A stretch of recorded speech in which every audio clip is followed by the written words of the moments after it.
It is the Worldwide Sports Radio Network. You are now about to witness the strength of street knowledge. Field! Number 70! We're talking about practice. Hello, you play to win the game. The Yankees are champions of baseball. Mr. Gorbachev, tear down this wall. 3, 2, 1, happy 2000! No time on the clock, and the Patriots have won Super Bowl 36. Jordan open. Chicago with the lead. Worldwide Sports Radio Network presents Below the Mic. Hello, Long Island, New York, and around the country. This is Below the Mic. I'm your host, Errol Marks, and my co-host on the other side of the snow, Mr. Speedy Petey. Remember, you can call us at 631-965-4990. You could also go to our website at www.worldwidesportsradio.com. You can also do this if you don't have our app. All you have to do to download our app, you can go to iOS, which is you search the iOS and the application store, WWSRN, or you go to Android and you go to the application store and go to Worldwide Sports Radio Network. Welcome, ladies and gentlemen. It is snowing here in New York. It's bad. We're supposed to get 12 to 13 inches. Anyways, at 6:30, we'll be talking to Gabriel Rubio, Notre Dame's defensive tackle recruit. So I'm looking forward to that interview. Seems like it's going to be a very, very good interview. Are we all ready and set up for Gabriel? Gabriel is good to go, yes. We're just waiting on Devin right now. Anyways, we have a great show lined up for you guys. We're going to talk a little bit about week 14 or week 13. It's week 14, right? I think it's week 14. So we'll have week 14. We'll talk a little bit. Week 14 was last week, week 15. Week 15. I'm sorry. We're not going to do our sports and entertainment news today because there's just so much going on here in New York. I didn't expect it to be 12 or 13 inches today. We got a notice over there at the hospital where I work during the day. It's absolutely bad right now. I think we have already 2 or 3 inches on the ground. Anyways, James Harden has, this whole situation right now with the Houston Rockets has been a standstill. He was training over there in California and Arizona. That's what I was hearing. And he didn't show up on time. For the first couple of practices in preseason, and a lot of problems because of the whole situation with the Nets and thinking that he can push himself out of Houston to go to the Brooklyn Nets. Obviously, with Kevin Durant there and Kyrie Irving, they have a chance to win a championship this year. They're probably missing one or possibly 2 pieces where they can be a competitive team. Now the Pelicans are very intrigued on trying to make a move for James Harden. Now, they have Brandon Ingram, and they have a bunch of good young players right now in New Orleans where they can get a guy like James Harden. Now, is James Harden the final piece that can put the Pelicans over the top? I would say no. I really don't think James Harden is going to change that team for the absolute better. But I will say this, James Harden, and I hate the NBA, and this is one of the reasons why I absolutely am disgusted about the NBA, because these players think that they can push themselves out wherever they want to go, because the NBA is all about superstars, and that's been a huge problem with the NBA for the last 10 years, 12 years, ever since LeBron James really pushed himself out of Cleveland to go to Miami and to make a super team with Dwayne Wade and Chris Bosh. It's really changed. The NBA has completely changed. Now, some people would say it was the Celtics. The Celtics were the first team to do that with Kevin Garnett, Ray Allen, and Paul Pierce. And I would say they would be the first super team that was built to win a championship. But LeBron James really changed everything for the NBA when he decided to pick up and leave his hometown to go over there to Miami and win two titles over there in Miami with Dwayne Wade. But James Harden, and I will say this over and over, whatever they call him, the beard, the idiot, whatever. I call him the idiot because he's a complete moron. But I think looking at where James Harden is and what James Harden is as a player, it bothers me that a guy of this magnitude, who already has a good team right there, you've added John Wall to the team. Yeah, you have a good young nucleus over there. You still have a chance to win over there in Houston. Now, are they going to beat the Lakers? Are they going to beat Golden State? Are they going to beat maybe the Clippers? Probably not. And I understand that he doesn't think that he's going to win a championship, so he wants to push himself out. This man got offered $50 million a year to sign an extension for 3 years. He did not take it from Houston. And I think that looking at James Harden as a player, as a talent, and really as an NBA player, it just bothers me that the NBA isn't figuring out ways that they can tell the players that they can't do this. You can't make a super team. You can't put 3 superstars on a team. Now, they tried to use this over the years with Larry Bird, the Bird Right situation, and it has helped the NBA a tiny bit. But now players are starting to figure out, well, I will take less money to bring in a lower tier superstar and pay him more money because I'm going to make more money on endorsements.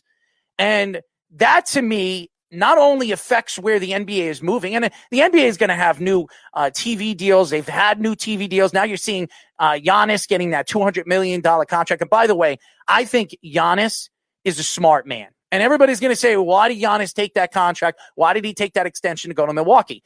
Everybody knows that Giannis, the Greek freak, did not want to play in a big city. He did not want to go to a big city. He came out and said he did not want to go to a big city. He loves Milwaukee. And he just wants that other superstar to play right beside him where it gives them the opportunity to win. Now, some people say James Harden would fit perfectly, like a glove, with Milwaukee. Both players, Giannis, the Greek freak, and James Harden, are both not good playoff players. We've talked about this over and over again.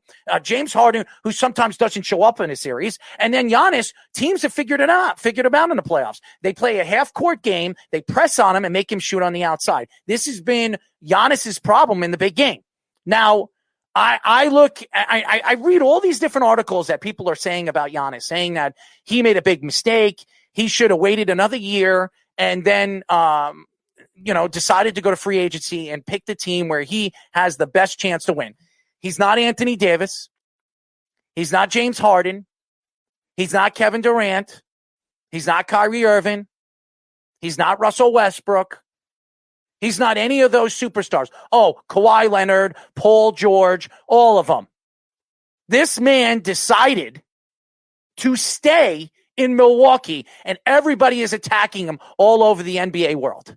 Fans, analysts.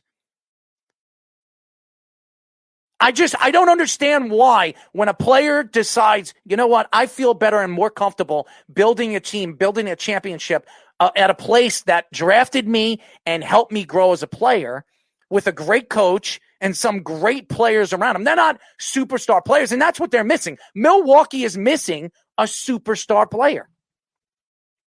Now, James Harden wants so badly to go to the Brooklyn Nets.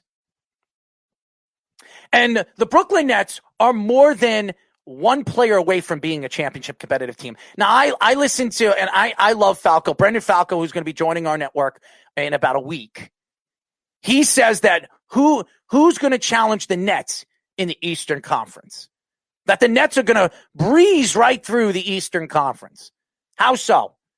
Now, I am not a big fan of the Brooklyn Nets' bench. I'm really not. I argued this with Mikey C on the phone the other day, and I said, besides Spencer Dinwiddie, who probably will start some games or as the 2 or even come off the bench here and there, I do believe that Spencer Dinwiddie will be traded sometime this year. Now, I don't know if it's going to be for a superstar.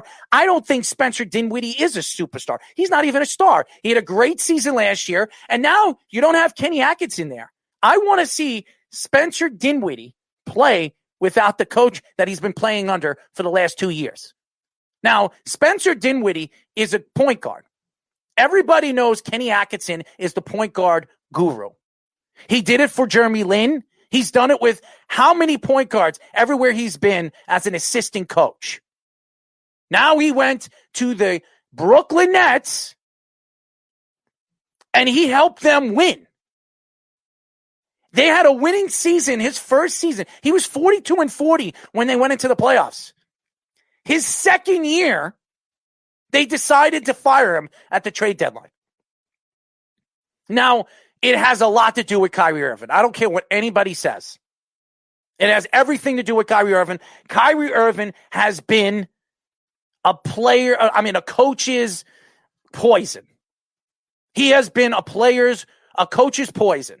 Kyrie Irving, who thinks the earth is flat, and I think his brain is flat, because this man has been such a cancer for so many organizations. He was a cancer for Cleveland. Then all of a sudden, after he wins a title with LeBron James, he goes to the Celtics because he wants to win and he wants to be a leader of a team for his own self. He screwed up the Celtics, screwed them up. He gets hurt. He's out. And the Celtics go all the way to the Eastern Conference Championship. Tatum, who's one of the best prestige young players in the NBA, he didn't really develop. He couldn't develop until Kyrie Irving was off the team. Then he gets traded. I'm sorry, he doesn't get traded. He signs with the Brooklyn Nets and drags Kevin Durant there. Now, I believe Kevin Durant wanted to be a Knick. I do believe it. The Knicks didn't want to give him a contract. After coming off an Achilles injury of that magnitude, we saw Kobe Bryant over the years. When he tore his Achilles, he wasn't the same player. We've seen players tear their Achilles in basketball. They're never the same player. Now, I'm not saying Kevin Durant is not going to be the same player because he's a shooter. Kobe Bryant was an athletic beast. The guy loved to go to the rim. He was a good shooter, but he wasn't a real three-point shooter. Everybody keeps talking about Kobe Bryant. He was a great three-point shooter. No, he wasn't. He was a 35% three-point shooter. Kevin Durant is almost a 40% three-point shooter. Most of his points come from the outside, 17, 18, 20-foot jumpers. I look right now at the Brooklyn Nets, and I'm Carl, I'm trying to look at you. I'm looking at other screens, so I know I'm going back and forth at looking at the screen. I'm hosting a show. Speedy is not in the studio, so I'm really doing everything here. Karis LeVert. Karis LeVert is a good player. Karis LeVert has not been healthy one full season yet in his career. He's been in the NBA for 4 years. 4 years. And the man has never been or has played a full season in his career. So bringing up Karis LeVert, when he does play, he's a sensational player. But let's see Karis LeVert when he plays on a good team. Let's see Karis LeVert if he could actually play 70 games out of an 82-game season. Then we can talk about how good he is. Right now, I think the NBA is a joke. I've always thought the NBA was a joke. Now, I love Adam Silver. I think he's the best commissioner in professional sports. But after what we've seen in the past year and a half, with the Black Lives Matter posting it up on the court, which a lot of people did not like, and I absolutely back every single thing that has happened over the last couple of years. I mean, in the past year with Black Lives Matter, except putting it and stapling it to a basketball court. The NFL didn't do that. The NHL didn't do that. The only organization that did that in professional sports was the NBA. And to me, every single thing that LeBron James has said, here's another thing. And I argued, I saw my friend Eric yesterday, and a lot of people, I have a friend named Nate, and Nate has been saying over and over again that LeBron James is not one of the best passers in the NBA. LeBron James, who he can go on any team right now. He could play for any team in the NBA right now. It doesn't matter if they're the worst team or the best team. He will take that team, no matter what division it is, what league it is, and he'll take that team all the way to the Eastern or Western Conference Finals. And more than likely, if it's in the Eastern Conference, if he went to the Knicks right now, he'd take them to the championship. That's the difference. Is James Harden the type of player that can go to a team right now and take a team to a finals? Or an Eastern or Western Conference final? The answer is no. Kevin Durant, we don't even know what Kevin Durant's going to be. If he's going to be 100% healthy. We don't know that. What we do know right now is the NBA has made guys like Giannis, the Greek freak, not the standout player, not the guy that a lot of players should look at and say, you know what, I want to be like Giannis. I'm going to stay with my team. I'm going to try to win with my team. And I'm going to try to bring free agents over here to my team to help me win a championship here for the same team that gave me the opportunity when they drafted me at, I think he was drafted 15th. That's the problem. Everybody wants to flee. Everybody wants to play with LeBron James. Everybody wants to play with Kevin Durant. Everybody wants to play with Russ. Everybody wants to play with this guy, Kawhi, this guy. Let's make a super team. When we grew up as kids, and everybody knows this, Carl, CJ, all of you guys, even Gabriel Rubio, he's a young kid, and he's been watching sports his whole life. When you watch sports 10, 15 years ago, well, you were a kid, Gabe, so I don't know. I don't know if you remember this. When you watch professional sports, did you see in basketball, Larry Bird go play with Magic Johnson? Patrick Ewing play with Michael Jordan? Charles Barkley play with Michael Jordan? They're best friends. We never saw that.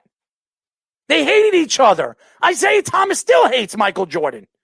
Do you think that Isaiah Thomas in those days would have just fled Detroit to go play with Michael Jordan, even though they hated each other? The answer is no. Now these NBA players are prima donnas. They kiss each other's asses. They're pathetic. Absolutely pathetic. In baseball, in the 90s, with the whole steroid era, after coming back from the strike, you know, and I've taken shots at Bud Selig. Bud Selig accepted that these players were doing steroids. You think Bud Selig didn't know that Mark McGwire and Sammy Sosa or Jose Canseco or Jason Giambi were doing steroids? He absolutely believed that they did it. And then all of a sudden, after the whole political campaign came out and the government wanted to attack baseball because of the whole steroid thing, then he came out and he said he wanted to suspend players and obviously throw people like Alex Rodriguez under the bus, who will probably never see the Hall of Fame, even though he's one of the greatest baseball players of all time. And why am I bringing this up? Because in sports, everything changes. In baseball, it changed from the steroid era. Now we're going to see, now we're seeing the camera era, whatever they call it, Spygate or Cameragate, with all the last 5-6 years. Teams have been doing it for years, but now it's coming out that people are using iPads and iPhones in their dugouts, stealing signs have been around for years. But now they're doing it electronically. So now it's a whole new thing. Now we're talking about electric umpires and this and that. Everything is changing. Sports changes. But when you look at basketball, and basketball, in my eyes, in professional sports, is the biggest prima donna sport in sports. It is. LeBron James, prima donna. When he speaks, everybody listens. And I'm talking about everybody. Nobody who watches sports, you know who LeBron James is, you're going to listen to LeBron James. You got Steph Curry, Mr. Three-Point Shooter. He speaks up. He says what he wants. He thinks that we never stepped on the moon. He thinks it. So now we have kids that because they look up to Steph Curry, oh, Mom, did we really stand on the moon? I don't even think. Or Kyrie says the earth is flat. Maybe the earth is flat. These are NBA players that went to college. They stand out to the fan now. You're not a favorite. These young kids, guys like Gabe, they're not all about teams anymore. They're all about the player. When I grew up, I was a Knicks fan. I'm still a Knicks fan. Now, kids are buying jerseys from all different teams. I'm a Russell Westbrook fan. Now Russ is playing for the Wizards. So you know what teams are? Now young kids are following Russ over there with the Wizards. I'm a Washington fan. The game has changed. Fantasy has changed the game. Fantasy sports has changed everything. And going back to James Harden, and I will say this once and only once, because I can't stand the guy. I really can't stand. I can't stand Kevin Durant. I can't stand James Harden. I can't stand LeBron James. I don't take away their talent. They're great players, sensational players. I don't take away talent. What bothers me about them is they think they're bigger than the sport. The Bill Russells of the world, the Larry Birds, the Magic Johnsons, the Kareem Abdul-Jabbars, the Jerry Wests, all the greats of all time. They never did this. And like I said in my argument, the game changes. Yes, the league changes. Rules change. But nothing will change from these players. They're making more and more money. You get offered $50 million. You could pay me $500,000 and I'll go out there and tackle somebody on a basketball court. These guys, they'll make $50 million and you know what? I don't want to play tonight. You got fans paying for tickets, thousands of dollars. They're paying thousands of dollars for box seats. And they don't get a chance to see LeBron James because LeBron James says, I want to sit out, I want to rest so I can play in the playoffs and play deep into the playoffs. Are you kidding me? Michael Jordan never did that. Michael Jordan. The game has changed. I can't stand basketball. I really can't. And I love basketball. It's one of my favorite sports. I sit there. I watch the Knicks games. 82 games a season. I sit there and watch the terrible New York Knicks. Pathetic. And then you got guys like James Harden who won't go play for the Knicks because they don't like James Dolan. LeBron James, cry baby antics. He don't want to go. What's going to happen if LeBron James' son gets drafted by the Knicks? What's he going to do then? He's going to be like Archie Manning and tell his son to sit out for a whole season until the Knicks trade him? Knowing LeBron James, he'll change the wheel on that one too. Pathetic. Absolutely pathetic. James Harden should sit over there. Well, he should sit down and shut his mouth and go and play for the team that actually made a move, actually made a trade for you, paid you millions, hundreds and millions of dollars, and you still haven't brought a championship home to the team. You got Chris Paul. You had Russell Westbrook. You are an absolute loser. Go back and play with the Kardashians. That's what you need to do. Go hang out with Khloe.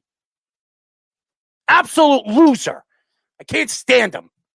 Absolutely. It disgusts me. It really does. When we come back, ladies and gentlemen, we'll be talking to Gabriel Rubio, the Notre Dame defensive tackle recruit, here on Below the Mic. It's the Worldwide Sports Radio Network. You are now about to witness this.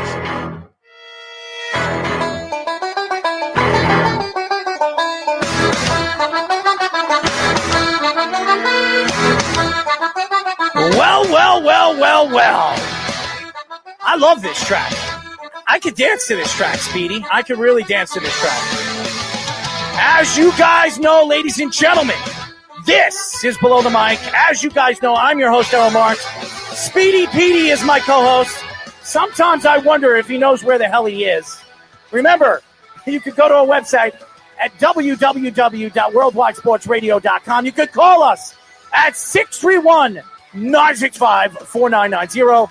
Definitely download our app. Go to Apple, WWSRN, or Android, Worldwide Sports Radio Network. How did you like my take on that, Speedy? Did you like that take, Speedy? Did you like the take, Speedy? Yes, no? Trying to turn on your mic over there? Loud and proud. Absolutely right. Well, Speedy, your internet over there is absolutely terrible, but I hope Gabe's isn't. I mean, Gabe, you're going to see very, very closely as this interview keeps on moving that I love picking on Speedy. It's one of my favorite things to do, especially that he's my producer. It is snowing ridiculously over here. I think we have like 3 inches here right now in New York. It's crazy. It just started about 2.5 hours ago. We're going to get about 13 inches today. But anyways, we are now talking to Notre Dame defensive tackle recruit Gabriel Rubio, right? Am I right about that, Rubio? Am I right? Yes, sir. You see, I am terrible with names, Gabe. I am absolutely. Can I call you Gabe? Absolutely.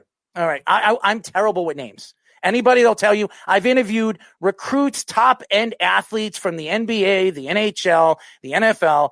It completely throws me off when I read some of these long names. Actually, we interviewed Sujic, Taran Sujic the other day, and I called him Sojic. And he was like, no, it's Sujic. All right, Taran. That was the second time I interviewed him because we were talking to him about Marcus Bradley actually recommitting to Vanderbilt. But how are you and your family doing over there with the whole pandemic?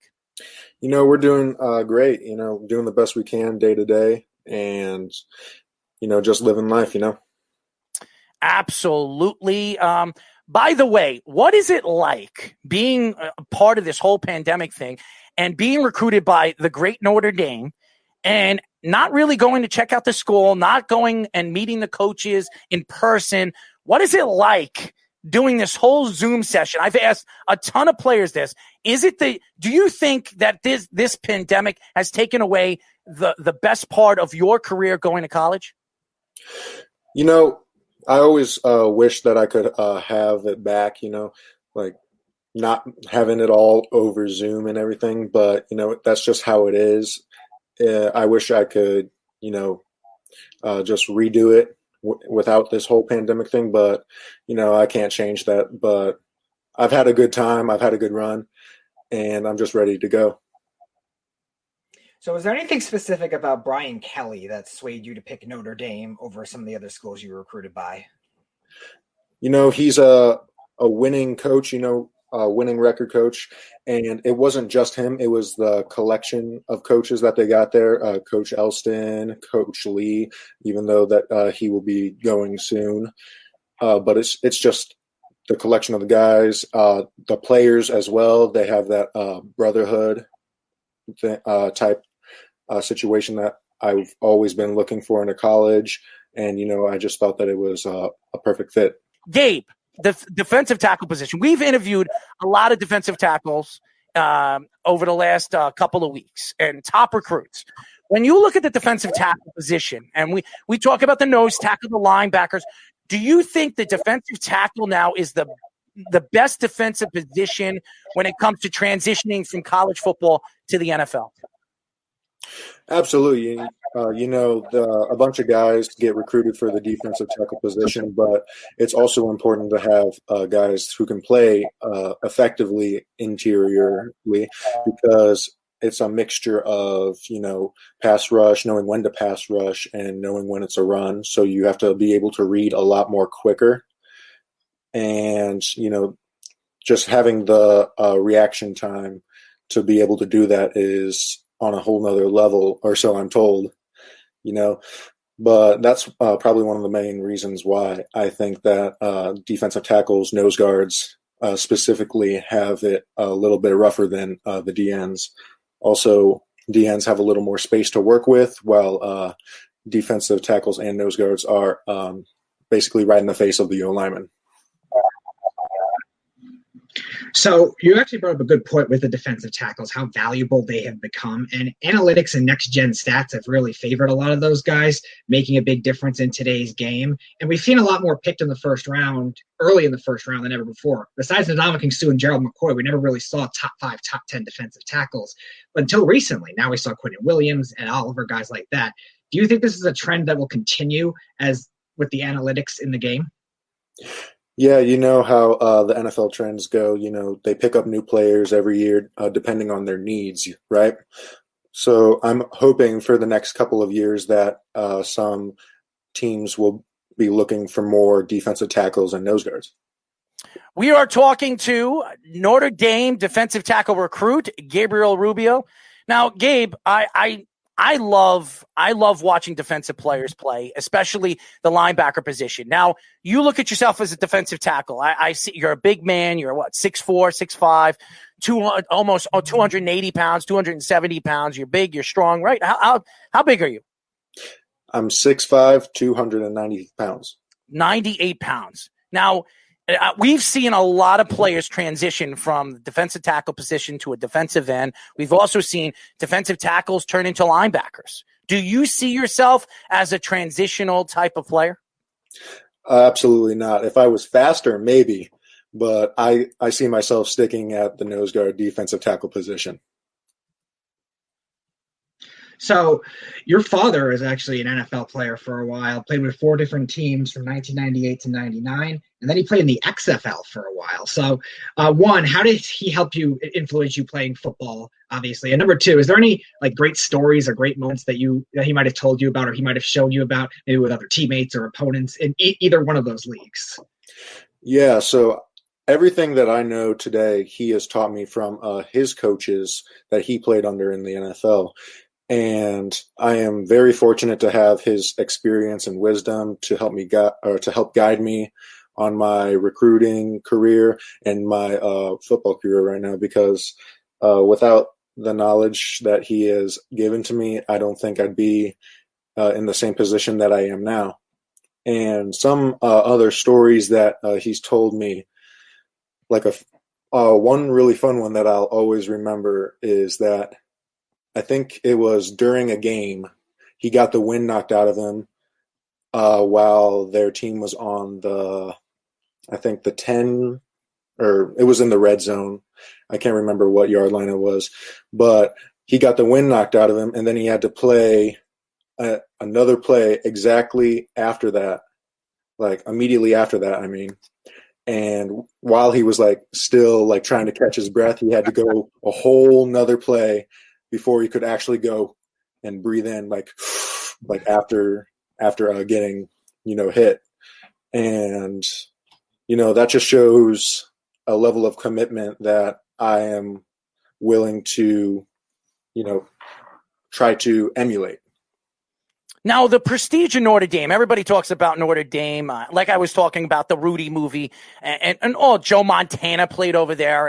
And Notre Dame has always been, in the 70s, 60s, 70s, and early 80s, Notre Dame was the place to go. Now, over the years, even though Brian Kelly has been there, Notre Dame has failed to win a championship. And now all of a sudden this year they're talking about trying to get into that Fab Four. I call it the Fab Four, get into the tournament where they have the opportunity to go all the way to the national championship game. Why Notre Dame? Was it your father pushing you to go there? Was it your mom? Did you always want to go there? Did you have any thoughts of maybe going to Florida State or going to Clemson or going to Alabama? Why was it Notre Dame? Why was Notre Dame your top choice? Yeah, so from the very beginning, they were one of the first colleges to ever give me like recognition, I should say. They saw potential in me from a very young age. I believe it was my sophomore year that I went to a camp for them. And I just really hit it off with Coach Elston, the current D-line coach. And we've built a relationship ever since, And it's just one of those things that over time it develops.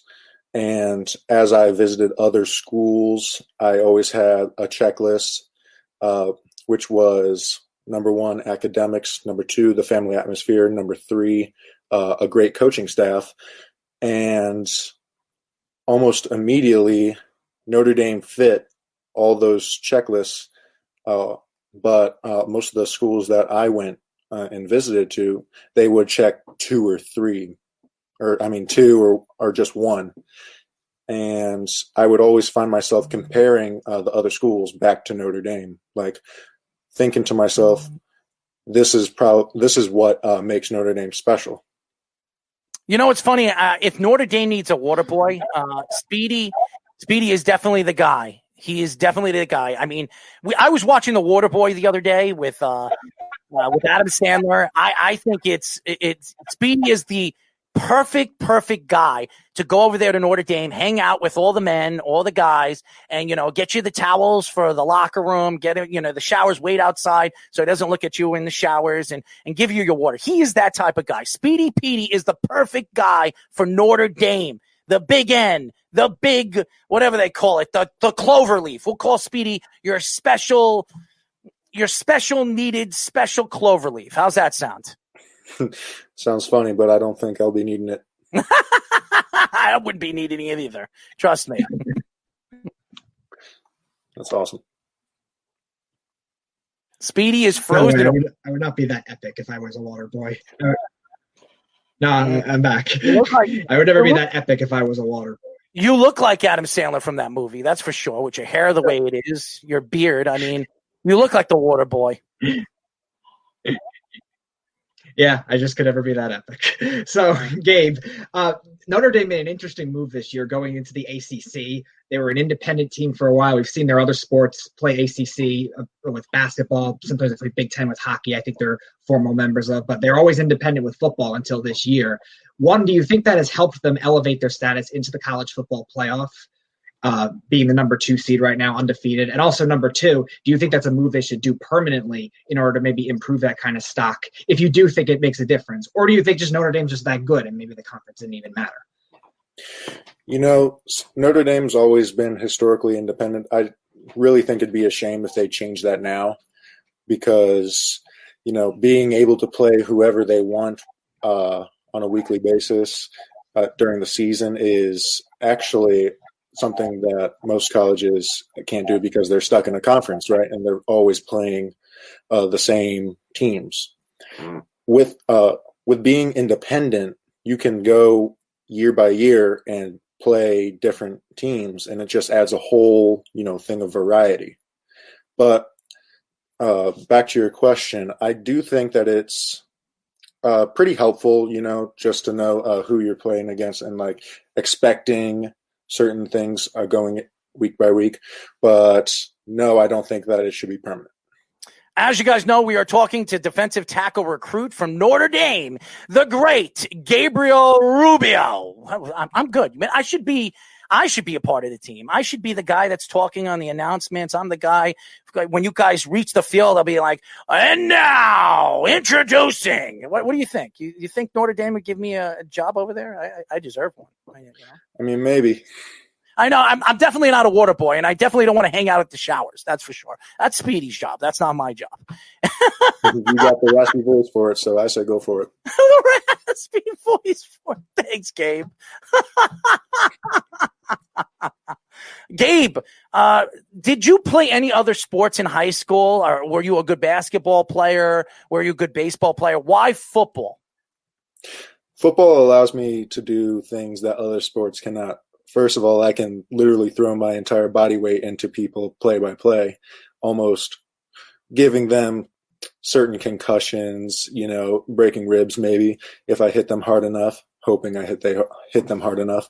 But yeah, it's been a family tradition. I love playing football, just the game. You know, it's very unique compared to other sports.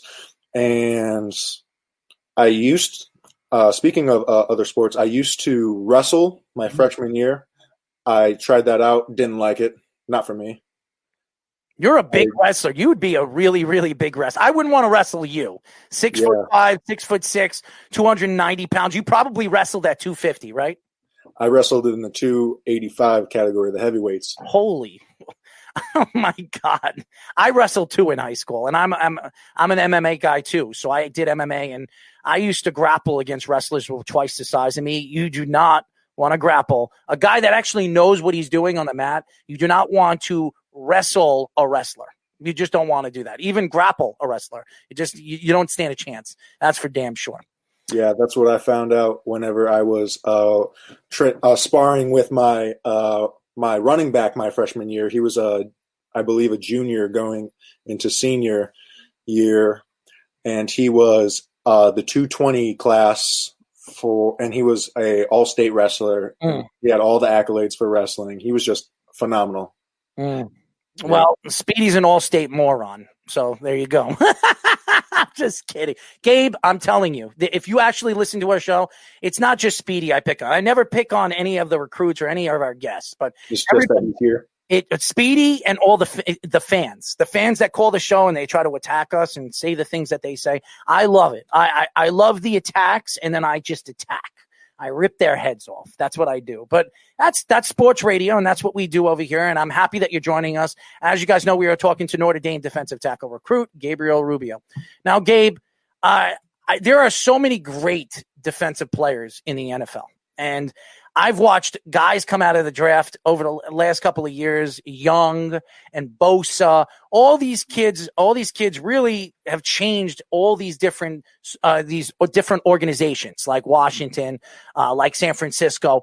Is there a particular player that stands out to you in the NFL or right now in college football that you can compare and contrast your skills to? Yeah. Is it okay if we go a little back into the past? Absolutely. All right. So one of my all-time favorite NFL players is Reggie White. Right. I try to emulate his quickness, his speed off the ball, just the heaviness in his hands, just the all-out violence that he brings to the team and to the game of football. Because, seeing that and seeing the amazing things that he does is just like, wow, you just step back from him and you say, I want to be like him. And from the beginning of my high school career, that's what I've tried to accomplish. But I still think that I'm far from it, and I want to keep going. Well, I'll tell you this. Everybody says that Lawrence Taylor is the greatest defensive lineman, the greatest defensive player of all time. I beg to differ. The greatest defensive player of all time was Reggie White. I've said that for years, and I loved Reggie. It's a shame he's gone. Sleep apnea.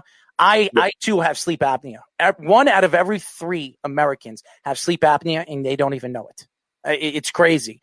And I actually found out recently, I would say about 1.5 years ago, 2 years ago, that I have sleep apnea. My brain wakes up 162 times when I close my eyes. 162 times. Could you imagine that? Yeah, that's outstanding, but in a bad way. No, it's a bad way, and I have to wear a mouthpiece every time I go to bed. I don't like those machines, by the way. Those machines are terrible. They make too much noise. I tried that stuff. I tried the nose. I tried the mouth. I put a mouthpiece in. It holds my tongue into place, and hopefully I'll live a long-lasting life. But rest in peace to the great Reggie White. Speedy? All right.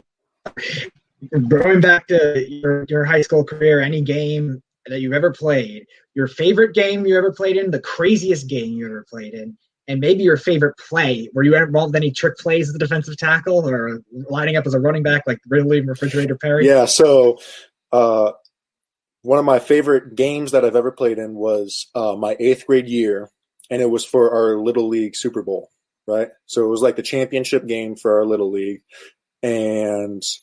or I don't know if it was the 8th grade or 6th grade. It was sometime then. But it was a whiteout blizzard. Like I could not see about 5 yards in front of me. And there was already at least a foot or 2 of snow on the ground. And, of course, we played in it. We had tons of fun. And basically we lost by 3 points because our punter failed to punt the ball. It got blocked, and they ran it down to the 5-yard line. And that really sucked.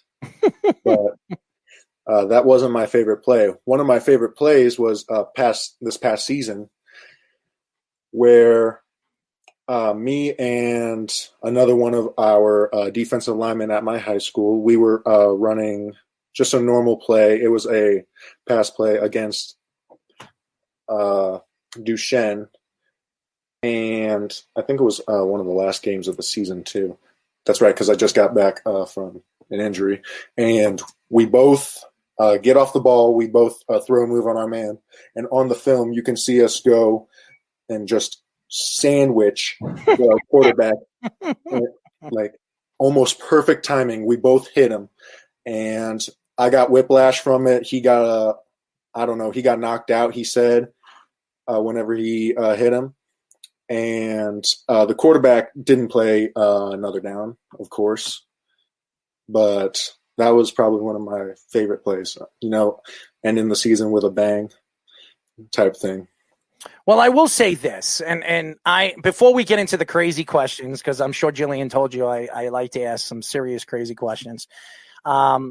Is there a particular part of your game that really stands out? You say you have heavy hands, and you want to implement your game from Reggie White, and Reggie White did have hard hands. And if anybody has never watched Reggie White, you weren't even alive to actually have the opportunity to watch him live. That's right. Reggie White was a guy that was just absolutely, I think the best defensive lineman is not necessarily the fast ones. It's the guys that know how to use their hands. That's what it is. The secret to playing on the defensive line is hand checking. Absolutely knowing how to maneuver your body through the guard, maneuver your body through the tackle. That's probably the most difficult part of being a pass rusher. That's why all these guys that were very successful in college, a lot of them weren't successful in the NFL because a lot of them just used really speed and athletic ability to get to the quarterback in college. In the NFL, you have to have all those. You need speed, you need agility, you need strength with your hands, and you have to have, and everybody says it, every single defensive line coach says this. If you don't have good hands and good feet, you'll never succeed in the game. You'll never succeed in the NFL. So is there a particular part of your game that stands out over everybody else's? Like you said, I use my hands very well, and I have a quick first step. Getting off the ball quickly and being able to engage your man in the snap of your fingers is a great, skill to have because it gives you the edge on every play. And being able to impose your will through your hands, whether it be pulling, pushing, swimming by, ripping pass, washing, just everything under the sun that you can think of has to attribute to fast, heavy hands, powerful, and just overall quickness. You can always train that, but like you said, if you don't know what you're doing, then you better learn quick because you'll fail. Well, Speedy needs to learn quick because hand checking is not something that he's very good at. There's a lot of things he's not very good at, but hand checking is definitely on the lower part of that skill. All right, so I'm going to ask you 3 crazy questions. After that, I'm going to permit you to ask whatever question you want to me and the great and wonderful water boy over there. Are you ready? All right, let's do it. All right, first question, and I always ask this, the first question of the day is, boxers or briefs, and why? What would you rather wear, boxers or briefs, and why? I always wore boxers because, they're just more comfortable. You like them to hang, is that what you're saying? Yes. Yeah, well, a lot of people don't like that. And again, I say this to you young guys because when I played high school football, we had there was no such thing as like these jock underwear that they have that you can stick your cups in. They didn't have that. They had jock straps where you had to wear them with really no underwear because if you wore boxers on them, they crink up your ass and you'd be running around the field and trying to stick your hand in your pants when you wore. So I had to go I would go practically butt ass naked under my football stuff. So my pads and everything, it was terrible. So I'm very surprised as a defensive lineman that you would wear boxers, but that's just me. Everybody's got their prerogative. Anyways, second question, favorite snack to eat before a game and why? I have a tradition before every game to eat a Snickers bar. It started basically whenever I first started playing football.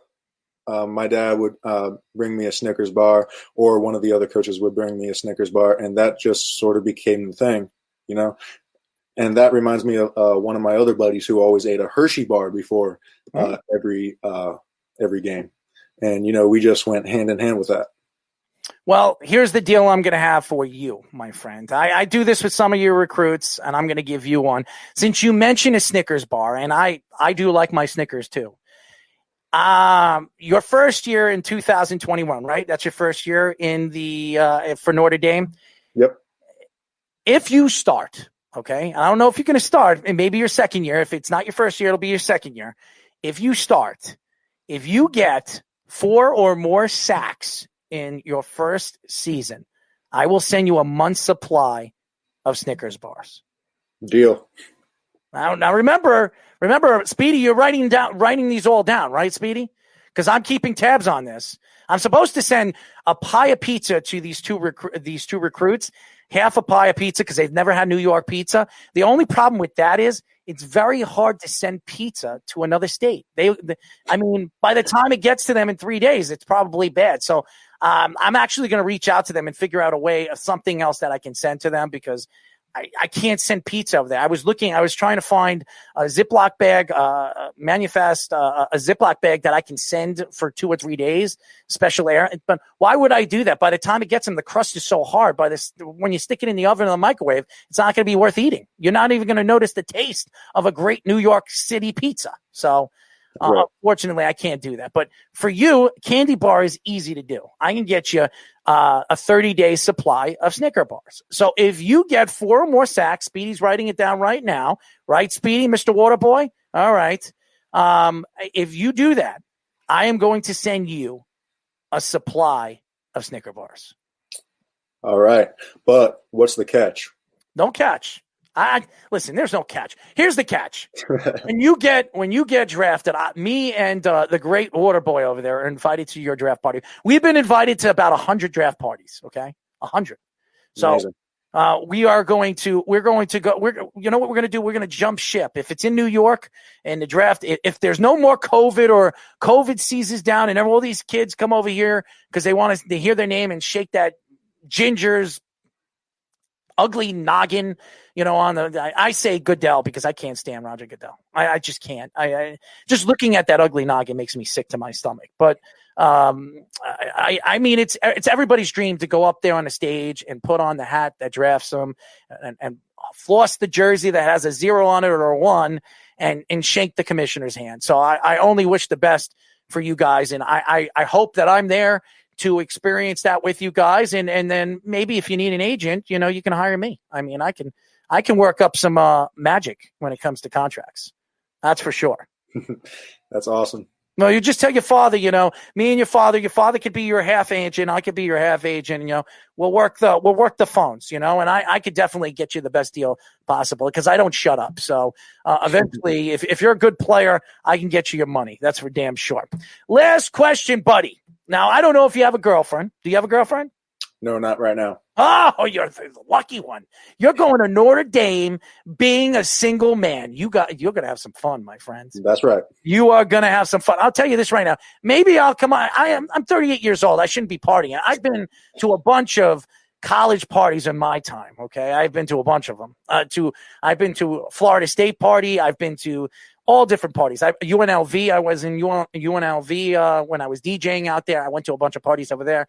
Very, very fun. And the women over there in Notre Dame, I hear they're rock solid, baby. Rock solid. Anyways, blondes or brunettes, and why? I'm going to say brunettes just because I prefer it. Brunettes with blue eyes? Sure.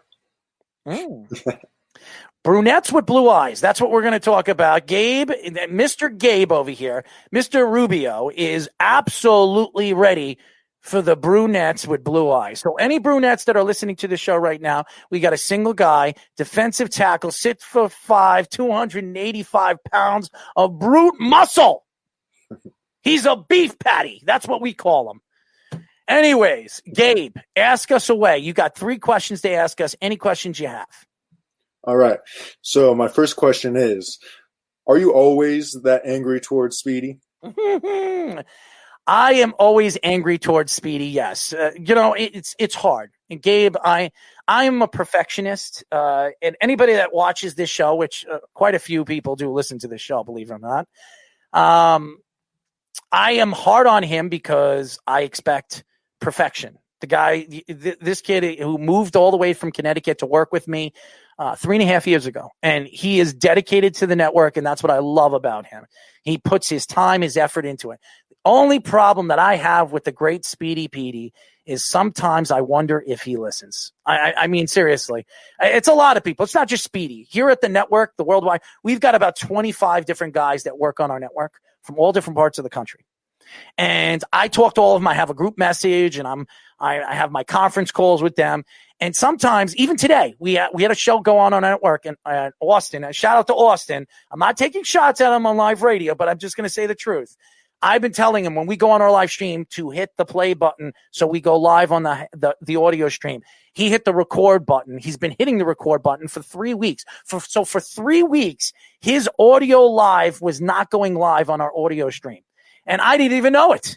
And then he tells me today, after 3 weeks, oh, I thought you had to hit this. You see what I'm talking about, Gabe? I'm going to lose my voice one day. It's not only that I have to sit back and run this shenanigans. I had to see some of my producers just wonder if they have their head up their ass. So, yes, I am hard on Speedy because I expect the best from Speedy. Sounding like my dad.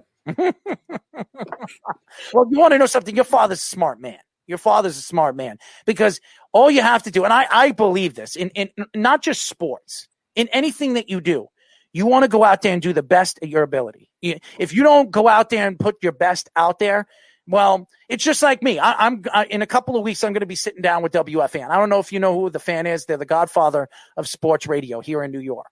Okay. I'm going to go sit down with executives and pitch my show to WFAN.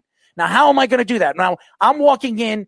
They don't even know who the hell I am. And if they do know who I am, they don't give a crap who I am, okay? I got to go out there and I got to sell them who I am as a personality. And I can't hold back on what I say or how I say it. I got to be there and show them that I'm confident about myself. Not an ego, but a person that knows that he can do this job as good as anybody else.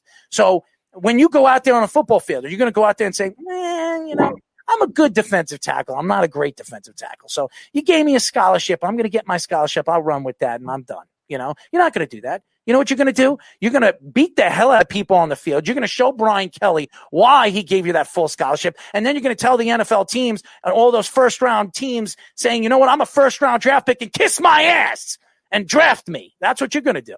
That's how everything, a single thing I've ever done in my life, I put it 110%. And if you put it 110%, at least if you failed, you say to everybody that you gave it 110%. Absolutely. That's the goal. No, and you will. You will. If you want it bad enough, Gabe, you'll get there, bud. I absolutely believe that. I've talked to all you recruits. And if you're a 4-star recruit, and I don't care what you are, 4-star, 1-star, 2-star, 3-star, 8-star, it doesn't matter what kind of recruit you are. If you go out there and you prove yourself, it doesn't matter where they rate you. You're going to put yourself on that table when people are saying, well, what am I looking for in the draft? Am I looking for a guy that was coming out of high school? He was a 4-star recruit, or I'm going to go after a guy that was a 2-star, 1-star, no-star recruit who had 15, 16 sacks in his senior year. Okay. So I'm going after the recruit that had 15, 16 sacks, not the guy that came out of high school when everybody said he was a 5-star recruit. Right or wrong? Right. So there you go. That's my answer to that. Next question. Next question. Do you always rip that hard on James Harden and LeBron James and all them? Or am I just throwing fire or wood onto a fire? No, you never throw wood on a fire with me, okay? Because I like taking shots at everybody. A matter of fact, before the show started, and I was too busy before Speedy was getting everything ready, I was texting on a phone with one of our old personalities named Tyler James. And I hope he's listening to this because he can kiss my ass. We were talking about Baker Mayfield, okay? And him and Clarence on the Wise Guys, they were tag teaming against me, and I was throwing out numbers to them. And they were telling me that Baker Mayfield is a top 15 quarterback in the league. My answer to that was Baker Mayfield was one of the worst quarterbacks in the NFL last year. Tyler James, who I was talking to on a thing, said that he was last year that he was going to be the second best quarterback in the league. And he said Lamar Jackson was going to be the worst quarterback in the league. Lamar Jackson was the MVP of the league, and Baker Mayfield was the worst quarterback in the league last year. And then he tells me he takes shots at the Jets because this is what everybody does, Gabe. Everybody takes shots at the Jets. I'm a Jet fan, and I know they suck, okay? We got King Adam Gase, who doesn't know his ass from his tailbone. He has every time I look at him, you ever see the cuckoo sound? Cuckoo, cuckoo, cuckoo. Yeah. That's what I think of Adam Gase. Every time I look at him, I think he's cuckoo for Cocoa Puffs, okay? He doesn't know where the hell he is or what he's doing. But everybody takes shots at the Jets, that nobody's going to want the Jets job. You know why? Because they're a losing organization. And my answer to that is they're such a losing organization where they're going to have the number 1 pick in this year's draft, which could add a generational type of talent like Trevor Lawrence, which that is very appeasing to a lot of coaches, getting a quarterback of that skill. They have 9 first 3-round draft picks in the next 2 years, which is the most in the NFL, and they have $98 million to work with in the offseason. Now, out of all the teams, all the bad teams that are going to be looking for coaches, there's going to be probably 8 or 9 of them. Who is more enticing? The Jets, the Jacksonville Jaguars, the Bengals? I mean, come on. I'm going after the team that has so much draft stock, so much money, and could have a generational type of talent. So when people are taking shots at me and you tell me, well, why do you attack James Harden? Why do you take that? James Harden is a baby. He is an absolute baby. Steph Curry is a baby. LeBron James is a baby. These guys have been making millions and millions of dollars a year playing the game that they love, playing the game that they grow up on. But then they like to go out and talk about other people and take shots at other sports and political shots and all this other stuff. Why don't you just play your damn game? Stop pushing yourself away from the team that gave you an opportunity to make all this money and try to push yourself on another team because you're trying to win a championship. You're not going to win a championship because once a loser, always a loser. That's what I say. Now, I'm not saying LeBron James is a loser because obviously he's a proven winner. He's won 4 championships. I would never take a shot at LeBron James' skill. But guys like James Harden, go look at James Harden's numbers in the playoffs. They're not good. They're not good. And all those Steph Curry fans that love him so much, Mr. Three-Point Shot, Steph Curry in the regular seasons, in the last 5 years, average almost 28 points a game. In the playoffs, he averages 4 points, 5 points less in the playoffs. What does that tell you? He is not a clutch player. And that's all I'm going to say. When you want to win, if you want to take shots and you want to say, you could say whatever you want about me. You could tell me I'm an ass. You could tell me I'm whatever. I'm not going to say it on live radio. You could call me whatever you want. But if you're going to call me what you call me, you got to come up with some reasons why.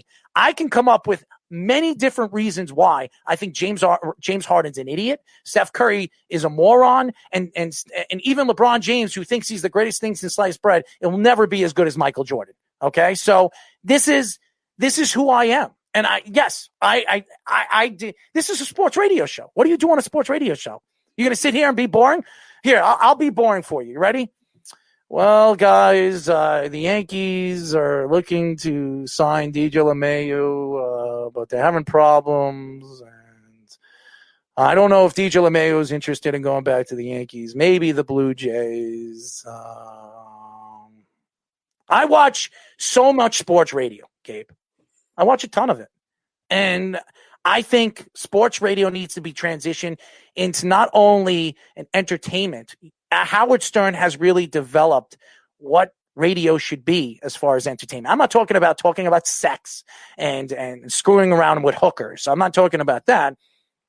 I'm talking about when you get an athlete on a show, you get a young athlete like you on a show, you want to be remembered with that athlete. You're gonna have so many interviews. You're a great player. You're going to Notre Dame. You're going to interview with a bunch of people.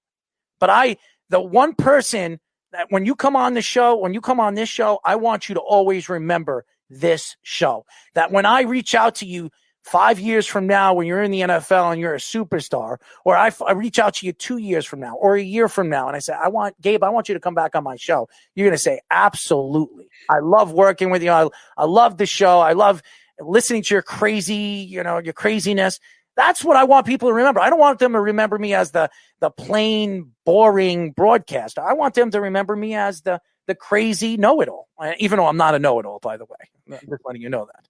But I like to have fun, and I am who I am. And I want, just like you, when you go out there, I want you to be the best goddamn player you could be.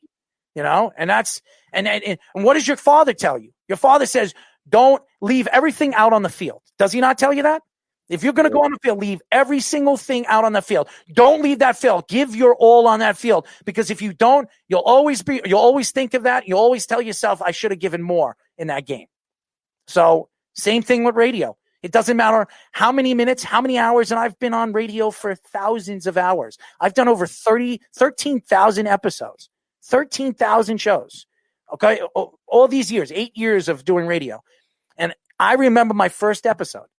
Well, why? Because I'm the same damn person I was in the beginning, and I'm the same damn person I am right now. Truth be told. Awesome. Gabe, Gabe, I'll tell you this right now. I want you to come back on the show, and hopefully Speedy will be in the studio. It's not snowing because I can't stand his mic right now. I just looking at his face. Speedy, when are you getting a haircut? You're terrible, man. You look like a dog. When I go home. You're gonna go home. Who's cutting your hair? Your brother's gonna cut your hair? My brother is cutting my hair. Yes. So hold on 1 second. Gabe, this is what I mean about this kid, okay? And this, before we let you go, this is why it throws me off. I have a tremendous barber out here in New York, okay? An awesome barber. Give him a nice haircut. Make him look delicious for all the women, okay? Instead of looking like a dog. He looks like you ever see Lassie, okay? That's what he looks like. He looks like Lassie, you know? So I told Speedy, why don't you get a haircut? You know what he tells me? I'm going home and I'm getting a haircut. I said, you have a barber at home? My brother's cutting your hair. Your brother's cutting my hair? So hold on 1 second. Your brother's cutting your hair. Is he a barber? He says, no, he cuts my mom's hair. So your mother lets your brother cut her hair and he's not even a barber. Come on, man. Would you let somebody who never cut hair before cut your hair? I mean, I let my dad cut my hair for like 8 years. Yeah, he is. You know. Look at your hair, man. Your hair, all you got to do is shave it off. You can do a crew cut. I mean, that's all you got to do. Look at that thing. Look at that muff on his head. Look at that muff. I mean, it looks like the Shaggy Dog right there. Look at him. He's smiling. He knows it's true. You see that, Gabe? That's the truth, Gabe. You know, this is, listen, I'm not perfect myself, but, you know, I try to trim around. I trim every place on my body. You know, I got to look good I got to look good, you know. I'm just kidding. Anyways, Gabe, tell the fans how they can find you on social media. So right now, my Twitter and Instagram handle is Gabe Rubio 68 and G Rubio at 68. Well, Gabe, remember our bet, okay? Your first year, if you play a full-time position, defensive tackle position, I expect four sacks or more. 4 sacks or more in your first season. If you don't play a full season at Notre Dame, you have to wait until your junior year. I expect it your junior year. I want to get you on the show in the beginning of the season next year. I want to know a little bit about what you think about Notre Dame football. I want you to tell me some stories about some of the parties you went to, some of the women you hung out with. You know, this is, you know, I'd like to hear some interesting stories. That's what I like, you know. You got it. I can't wait. Well, I will tell you this. You're a good kid. I'm rooting for you, and I hope that in the near future you get drafted to the New York Jets, okay? I want you to come to New York. I'll show you around New York, Long Island, and maybe, you know, in the future, me and you can cut Speedy's hair because it's terrible. I think I could do a good job. I think you could, too. It's better than his brother. I mean, come on. Despite having no experience, you know. Just go in, do it once over. All right, looks good. Well, you want to know something? You're the first Notre Dame recruit I've actually interviewed. So I'm going to remember you, and I'm going to be a fan of you, and I'm going to stay in touch with you. We're going to make sure that we're in touch with you. We really appreciate you joining us. Absolutely. Thank you for having me on. Absolutely. It's a pleasure. It's a pleasure for us, man. And it was a pleasure for you to ask all those great questions, and I gave you, as best of my ability, the answers. Yeah, that last one wasn't throwing wood on the fire. It was throwing gasoline on the fire. No, you know, if you want to, yes, I mean, ask Speedy. During the show, I have a little bit of gas. You know, I do. You know, the best thing about my gas is it doesn't smell. So there you go. Ask him. I'm lying. You ask him. I'm not lying. Look at him shake his head. I can do this sometimes. If he's the only person I've ever met. I'm the only person that has heavy gas at certain aspects of the day, and it doesn't smell. So I could fart up a storm, and you won't smell it. So that's the best part of it. It just, you know, the only time I don't fart is when I go into a restaurant. I try to hold it in. If I have to, could you imagine me farting up a storm in a restaurant? Come on, man. That would look terrible. I'd look terrible. But, you know, when I'm in the studio and I'm sitting here in the studio, oh man, I'll let it go. When we're at break or something like that, I just let it go. Speedy, I could probably do the ABCs in farts. You know, I'm very good at it. My brother do it. Well, you know, I'm trying to teach some of you offensive linemen, some of the guys, some of the recruits, the offensive linemen. If you don't like your quarterback, you just, you know, let it go. Just let it go. Yeah. So, anyways, Gabe, thank you for joining us, bud. Thank you. Thank you for having me. Notre Dame defensive tackle recruit Gabriel Rubio. Now, I'll tell you this. I like Gabe. I like him a lot, Speedy. You know what's interesting is when you talk to all these recruits and you get to know them, it's really, really interesting of their, how they grew up. His father played in the NFL. You know what I mean? And he talks about it. He wants to. It's crazy. He says he wants to, kind of mimic the game of Reggie White. And I watched Reggie White live. I actually got a chance to watch Reggie White at the end of his career. When I was in the 80s, I was still young. I was like, what? I started watching football when I was 7 years old. I was 7 when I started watching football.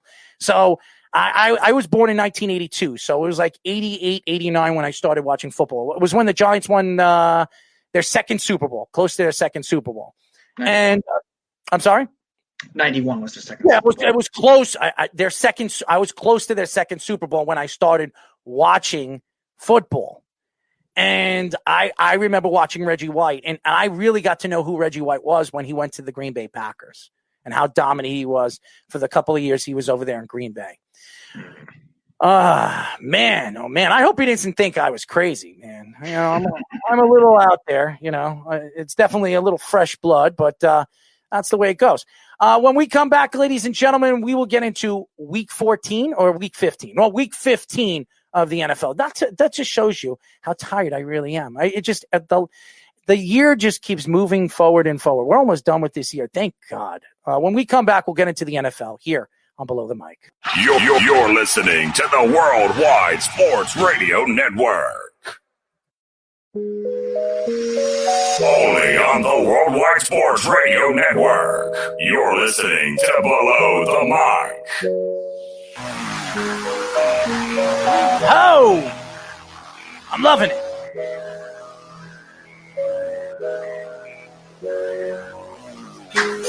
Hey, hey, hey, hey, hey, hey, hey, hey, hey, hey, hey, hey. Speedy is a little boy. Speedy needs to cut his hair. Speedy looks like a little dog. Speedy has no big hair. Speedy doesn't shave his balls.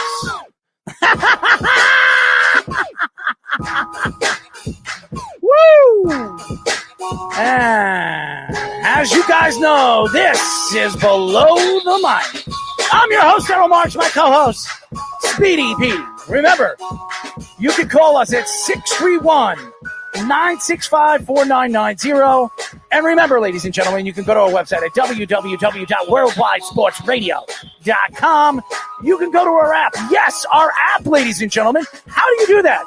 All you got to do is go to iOS, WWSRN, or Android Worldwide Sports Radio Network.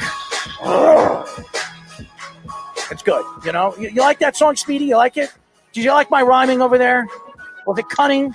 Was it beautiful? I mean, at least you somewhat rhymed, but no, not really beautiful. What, you didn't like the balls part? You didn't like that one? Yeah, overblown. My, overblown? Overblown. What do you mean it's overblown? Yeah, you say it too much off air. It didn't need to be said on. Well, hold on one second. The fans need to know a little bit more about Speedy P.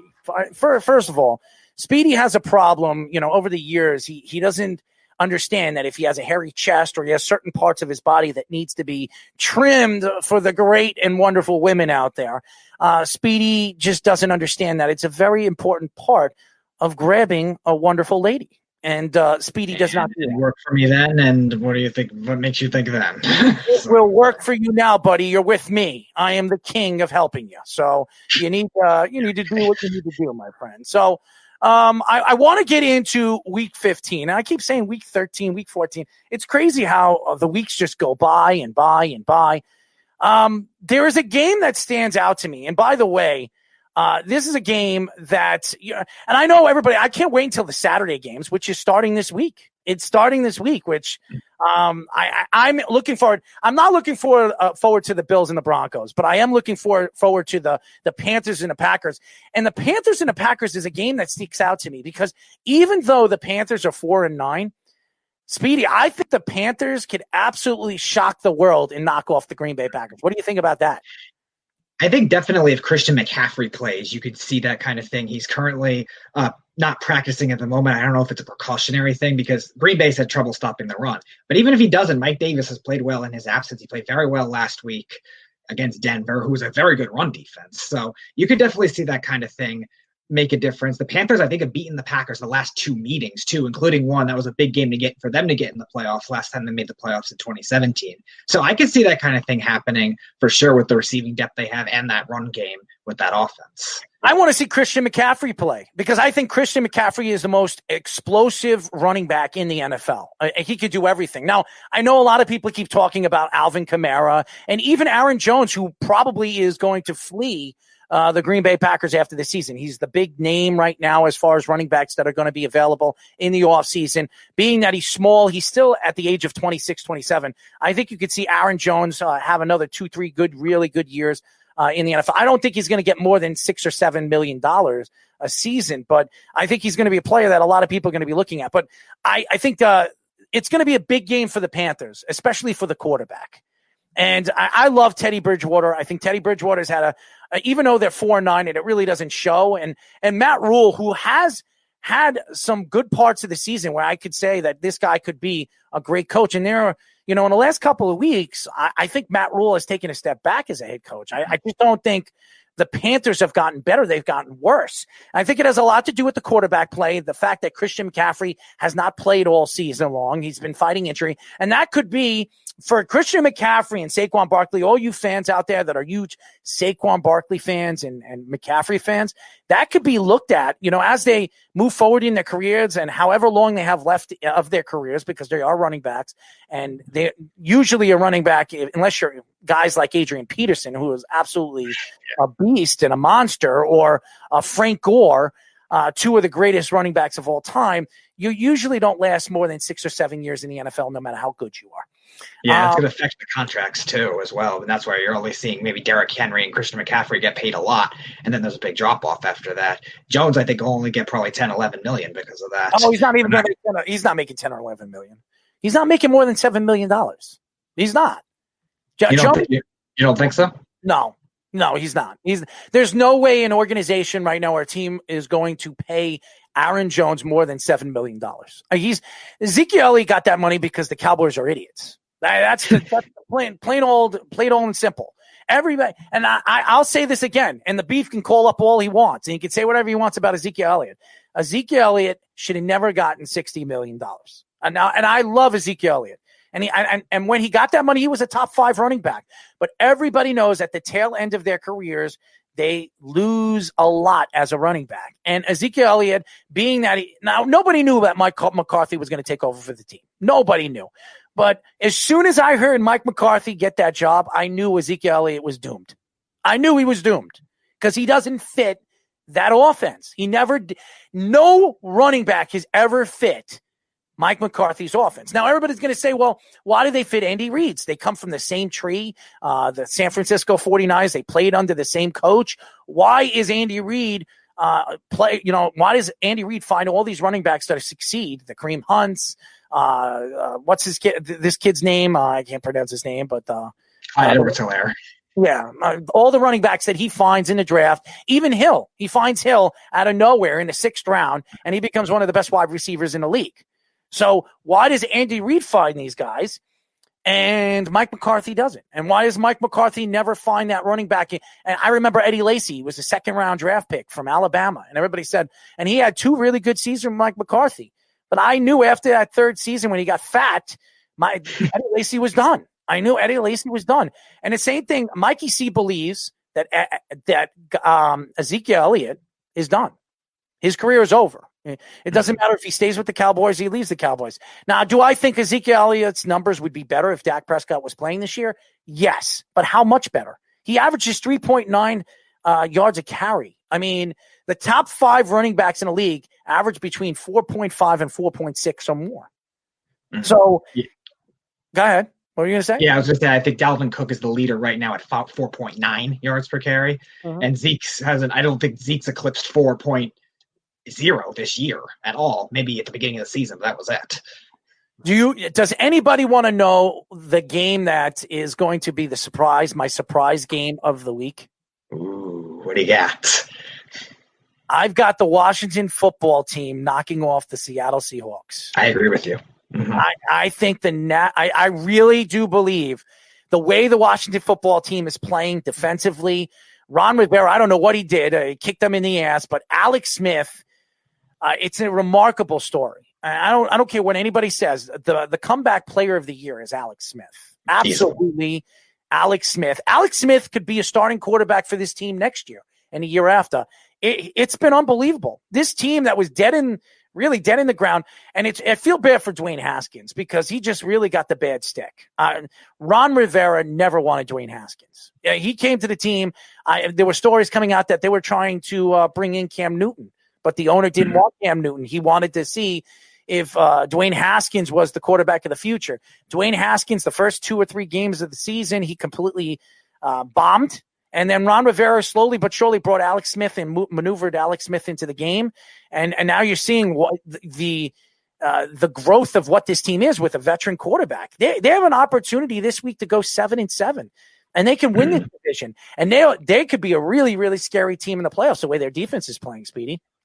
Yeah, I agree with you actually in terms of the upset pick this week, because it's weird because Russell Wilson is always – he's the exception to the rule when it comes to running quarterbacks. He struggles more with interior pressure than other running quarterbacks who normally struggle more with outside pressure. And Washington's got probably the best young defensive tackle duo, and one of the best overall defensive tackle duos in the league. So I could definitely see that kind of thing, them winning with their defense the way they did against the 49ers last week. I could see that kind of thing taking over too. And even though Washington's offense has been up and down so far this year, Seattle's defense we know has been terrible all year. And Alex Smith has still played very well, even against good defenses too. Remember, he had to come in kind of late in the season too, because remember, Kyle Allen also got hurt as well. So he really doesn't have a lot of time to gel with these guys. Terry McLaurin's played very well. So I mean, it's tremendous what they've been able to do. I don't want them to win as a Giants fan, but I think they will too. Another big game this week is the Patriots versus the Dolphins. And the Dolphins right now that are 8-5, I know the Patriots are a long shot to make the playoffs. They really are. They got to win out every single game and hope a couple of teams lose out. And to me, it's a game that really, really starts to, as a fan, you really take a step back and you wonder, looking at the Patriots, being that they play the Jets the final game of the season, if the Patriots if the Patriots completely die out for the last 2 or 3 games, do they not play certain starters and give the Jets a chance to win in week 17? And that a lot of Jet fans are worried that that's what's going to happen. Yeah, again, the direct path for the Patriots is there because if they sweep the Dolphins, if they beat the Dolphins this week, they sweep the Dolphins. And that's the team right now in the 7th spot. So you're looking at that kind of thing as maybe you can control your own destiny.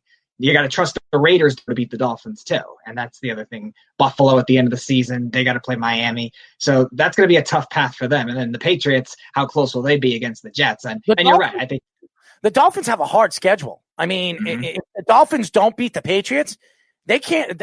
There's a good chance Oakland can beat them. There's a good chance that every single other team could beat them. Buffalo could beat them, absolutely. And Buffalo wants to be they want to be the number 1 seed. They want to get in as the number 1 seed so they have home field advantage throughout the playoffs. Buffalo is going to play all the way through week 17. So Miami could lose out the rest of their games, and if the Patriots win out the rest of their games, they make the playoffs. Yeah, they also have to factor in the Ravens too. They're the other team in the mix in that because they have the same record as the Dolphins now that they beat the Browns. So they're now in that 8-5 mix. The Browns and the Colts are 9-4. So it depends on what they end up doing too. And they have a lot of easy games as well. I think they have a lot of NFC East teams left. I know they play the Giants. I'm not sure if they played the Eagles yet already, but they have an easy schedule going forward too. So you also maybe have to trust maybe an Indianapolis to fall apart, or maybe even Cleveland. Maybe Cleveland gets their usual Browns yips and fall apart too for the Patriots to have a shot as well. Miami could be really in trouble because they have the hardest schedule left though too of just making it at all. As far as the Chiefs, I think the biggest game of the week is the Chiefs and the Saints. That's going to be a fun game. The return of Drew Brees coming back this week, they definitely need him. I mean, Taysom Hill has looked horrendous the last 2 weeks. He can't really throw. And you see how important Drew Brees is. And now you look at the Saints, you've seen enough of Taysom Hill. Taysom Hill, if Drew Brees retires after this season, the Saints need a quarterback. They need to draft a quarterback. They either need to go into the draft and draft a quarterback, aka Mr. Wilson. And by the way, I know Eric Martini yesterday was arguing with me that he believes that Zach Wilson is a better quarterback than Justin Fields. I don't know what he's smoking. I don't know what he's drinking. And I know a lot of these analysts believe that Zach Wilson is better than Justin Fields. Boy, oh boy, they're going to be very, very surprised if Zach Wilson gets drafted in front of Justin Fields, how big of a mistake the Jacksonville Jaguars are going to make. Oh, my God, yeah.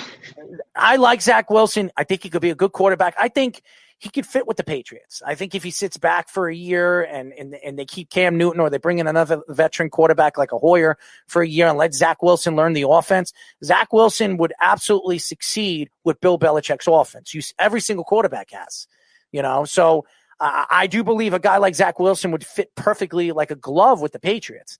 But to say that he's better than Justin Fields when you can argue your points that Justin Fields is maybe one step or one notch under Trevor Lawrence, it's crazy. It's a crazy argument to say that. Now again, Zach Wilson's had a fabulous year. He's probably going to win the Heisman Trophy. He probably is, but he's also playing for BYU. He's playing in one of the easiest divisions in all of college football. So to say that he's better than, the Ohio State Buckeyes, Justin Fields, when the Buckeyes have a harder schedule and they're going to make the tournament. BYU, it doesn't matter if they're undefeated or not, or they lose. Not anymore. No, I'm just saying if they won a game or lost, they didn't lose a game. If BYU was undefeated, they wouldn't even make the tournament. If BYU was undefeated, they wouldn't make the tournament. They're not a big school. Go look at the talent that they play against. It's not good. Yeah, the impressive thing with what they did, though, this year, and you got to give Zach Wilson a lot of credit for this, too. They played a lot of games where they didn't know where they were going to play a lot of the weeks. So they played a lot of the teams that were on rescheduling from different conferences. They were playing Mountain West teams that just started late in the season, kind of like the Pac-12. So I give him credit in that department. And I think mentally for Wilson, that's where he's going to be able to grow, playing in that kind of season. But yeah, there's no way he's going to be better than Fields. That's good. Fields is a very, very talented, well-rounded quarterback. Wilson, I think, will be good. I think he's kind of like Josh Allen, or maybe a combination of him, like another small school guy, what Carson Wentz was in the beginning of his career before he really fell apart. I can see him being something like that. He reminds me of Baker Mayfield. Really? I think he's more skilled. I think he was more skilled in college than Baker Mayfield was. I don't. Baker Mayfield won a Heisman Trophy too, and he had his throwing. I think his quarterback rating in his senior year, I think, was 198. I mean, he had a ridiculous, accurate. He had ridiculous accuracy, and remember, Baker Mayfield was the number one pick in the draft, with arguably one of the best quarterback drafts in history. Meanwhile, it's been one of the bustiest drafts in history. It really has. I mean, Lamar Jackson had 2 really good years. He's slowly but surely showing you he's the next RG3. 2 guys on the same team that are practically the same type of player. And then you look at Sam Darnold, because of the players that the Jets have put around him. Sam Darnold looks like slowly but surely a bust. And the only quarterback that really has stood out of all the quarterbacks, crazy to say, and I don't want to hear about Baker Mayfield because he's having a good season. Baker Mayfield is playing with the best, arguably one of the best running teams in all of football. You have Kareem Hunt and Nick Chubb. They're absolutely unbelievable. Their offensive line slowly but surely has played better this year. And he's got weapons all over the field. He's got like 3 tight ends. He had Odell Beckham and Jarvis Landry. I mean, if Sam Darnold was on that team, he'd be 10-4. Or 10-3. I mean, seriously, if Josh Rosen was on that team, he'd be 10-3. Okay, I don't want to hear about how great Baker Mayfield is. Baker Mayfield plays for one of the most talented teams in the NFL. Yeah, I think he's kind of in that range. He's a above average, but not like elite type quarterback. I know the numbers may show it, but you're right. It's more of the talent around him. And I definitely think if any of those quarterbacks would be on those teams, again, tough to tell with the turnovers, but yeah, definitely in terms of that coaching staff, I agree with you. I think he's like maybe 15, 16, 17, somewhere in that range at quarterbacks the way he's played this season, but I wouldn't go any further than that because there's definitely other quarterbacks outplaying him, and young quarterbacks too outplaying him. So what game stands out to you? What game sticks out to you this week besides the Kansas City Chiefs and the Saints? Because I think this is one of the worst football weeks of the year. I mean, come on, look, Tampa versus Atlanta, we know who's going to win that game. Lions versus Tennessee, we know who's going to win that game. Colts versus Texans, we know who's going to win that game. Cardinals versus the Eagles, we know who's going to win that game. Jets versus Rams, we know who's going to win that game. Chiefs versus Saints, that's the only game. Giants versus Browns, that's the game that really sticks out to me. That could be a fun game to watch. Yeah, I think that's another interesting one with the Giants defense, because they've been able to stop the run in recent weeks. They were bad against the run in the beginning of the season, and then they've slowly progressed nicely against the run. And with Odell being out now, Jarvis Landry on James Bradbury, that's something that the Giants, they can't be too worried about, because Bradbury's had a great year. He's had a much better year than Landry. I know Landry moves around a lot too, so I doubt he'll be shadowing him. But that's definitely one that the Giants could win, also because a lot of good primetime experience. The Browns, I know they just played recently in primetime against the Ravens, but they don't have as much primetime experience, where that could be a game the Giants could steal, and the Giants playing with that sense of urgency too. That's definitely something they could do. If they can run, they're going to have to run, but if they can run, they could definitely win that game, because Cleveland's been leaking against the run at times too. So, yeah, that one definitely stands out. And then the Bears and the Vikings, it's the last chance probably for both those teams too. Yeah. Both teams are terrible. I think they're done too, but it's the last chance for one of them. So basically a season saver for them. So this is probably the worst football season of the year. I mean, you got the Chargers in Oakland. You know who's going to win that game. The Bills and the Broncos, you know who's going to win that game. The Packers and Panthers, you would hope that the Packers win that game. The Cowboys, San Francisco, Seattle versus Washington. Bears versus, this is the worst week when it comes to competitiveness. There's nothing competitive about this game. This is a terrible week for football. Mm-hmm. Yeah, I agree. I mean, there's going to be one fluky upset. There always is. Washington's the fluky upset. I'm telling you right now. Washington's going to beat Seattle. I think Seattle is heavily overrated. I think they're heavily overrated. And I don't care what Russell Wilson has done this year. He's a borderline MVP. He's not going to win the MVP. It's going to Aaron Rodgers. Aaron Rodgers is going to win the MVP this year. He's been sensational, absolutely sensational. And I want to hear about it's either Patrick Mahomes or it was at one point Aaron Rodgers and Russell Wilson. Now it's moved to Patrick Mahomes, Aaron Rodgers. The only reason why I would give it to Aaron Rodgers is because Aaron Rodgers has less to work with, and look how many touchdowns he's thrown. Look how many yards he's thrown. It's been sensational, and he's been healthy all season. And when Aaron Rodgers is 100% healthy, this guy, and I'll say it again, he's the best quarterback in the NFL. He is easily the best quarterback in the NFL. Yeah, he's going to have to avoid those kinds of dud games, I guess, that we saw Russell Wilson have at times. We saw Rodgers have against Tampa.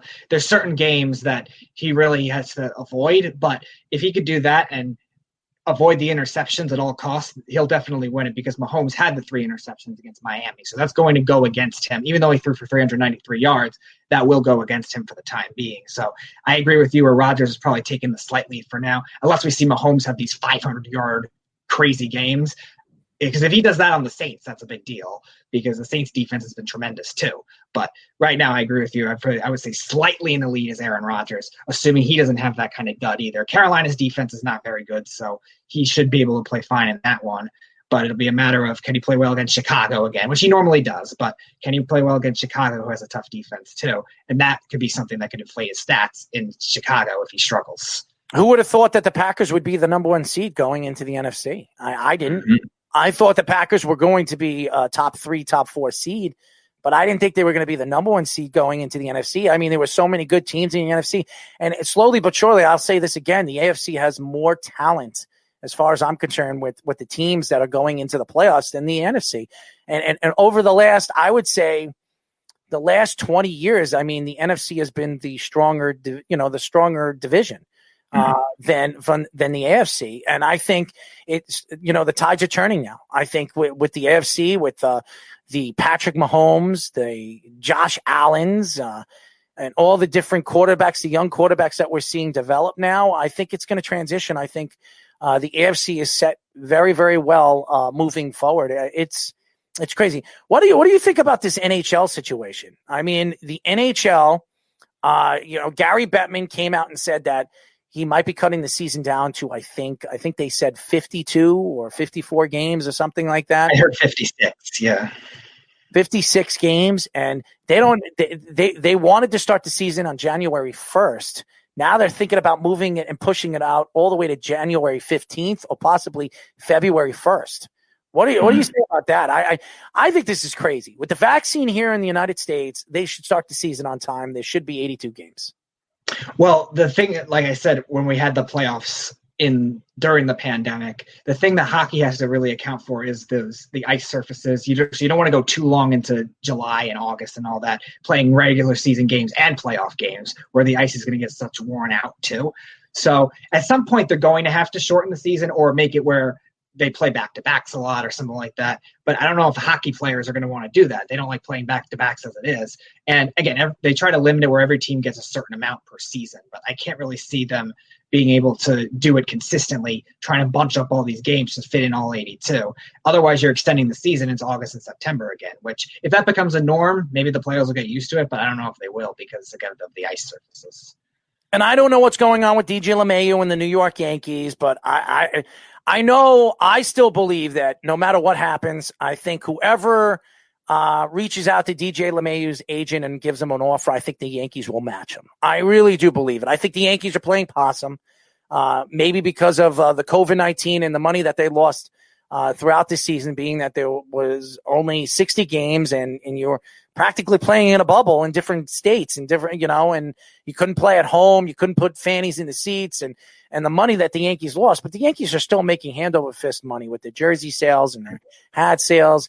But, it's not like it's Uncle Stevie, where Uncle Stevie has a hedge fund and he's making millions and millions of dollars every month or every 2-3 months. And the guy knows how to make money hand over fist away from baseball. But I think it's a crazy story right now that the Yankees are not making they're $25 million off of making that deal with DJ LeMahieu. Yeah, I don't know which side is being more stingy. We've seen it in the past. Usually it has been Cashman. We've seen it a lot of the times with these pitchers, especially where he's not willing to give the extra year or the extra $5 million or whatever. Only recently, though, you're right. The Yankees have been bigger spenders. Obviously, they got Garrett Cole for $320-something million, and maybe that's the big splash they were looking for. And maybe they're trying to figure out if they're looking for quantity over quality in terms of one player. Because DJ LeMahieu is phenomenal. No doubt about that. He's back-to-back MVP runner-up, and he's probably the best second baseman in baseball right now. So I'm surprised they haven't been able to do that. But again, maybe they're thinking maybe more of a depth approach with all the injuries that they're having would be my guess. But I can't imagine what the Yankees lineup would look like without LeMahieu, with how consistent he's been and how great of a situational hitter he is. No, I was listening to a couple of shows today, and a lot of fans say that the Yankees can make a trade with the Indians, trade Gleyber Torres and a prospect for Francisco Lindor. I think Francisco Lindor and Gleyber Torres would scratch each other. They're both fabulous players. I mean, Gleyber Torres is I could see him being a 40-40 player. I mean, he's that type of player. He's a sensational player. Or I could see him hit 40 home runs and hit over 300. You see that he can hit in the playoffs. I mean, Gleyber Torres is one of the clutch hitters for the Yankees in the playoffs. I think he batted this year 346 in the playoffs. Francisco Lindor is not a good playoff player. So why would the Yankees decide to move on from Gleyber Torres? Maybe his defensive skills is not as good as Lindor. I mean, Lindor is a sensational shortstop. But all around, I think I would rather Gleyber Torres because of the playoffs and what he can do in the playoffs. It's all about winning championships for the Yankees, Petey.